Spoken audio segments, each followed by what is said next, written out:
Kevadhommikul me linna sõitis Jim, üks ainus kohver näpust all ja kohvris lõõtsapill. Jim 7 paarist läbi käis ja viimaks peatus siin, kus laudu pühkis väike armas Evelin. Ei tolles linna osas enam keegi saanud tulla. Jim mängis kuni uksed pandi kinni hommikul. Jim mängis kuni letist joodi ära viimne viin ja toolid tõstes laua peale Evelin. Ühel õhtul vaikne oli linn, ei võtnud pilli kohvrist välja Jim. Ta kuulda sai, et Evelin teeb rõõmsaks naela Eesti sind kui mind.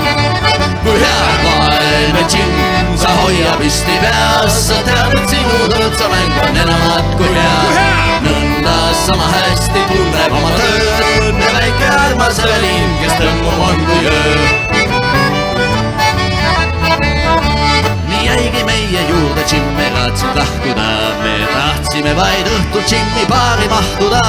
Me teadsime ta laule peast ja magus oli viin, kui möödus meie laua juurest Evelin. See oli pärast päevatööd kui püha kohustus, hingekene igal õhtul vajab lohutust. Sai selgeks, kuidas rinnust kadus igatsus ja piin, laulu Jimmilt viski ja siis Evelin. Ühel õhtul vaikne oli linn, ei võtnud pilli kohvrist välja Jim. Ta kuulda sai, et Evelin teeb rõõmsaks naela Eesti sind kui mind. Kui hea vaene Jim, sa hoia püsti peas, sa tead, et sinu lõõtsamäng on enamat kui hea. Nõnda sama hästi tunneb oma tööd me väike armas Evelin, kes tõmbub on kui öö.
Vanaks sai nii Jim kui Evelin. Ma mäletan, kui viimast õhtut istusid nad siin, veel oli nähtud sadamasse liikumas neid kaht, kui hallid varjud lahkusid me linnast. Ühel õhtul vaikne oli linn, ei võtnud pilli kohvrist välja Jim.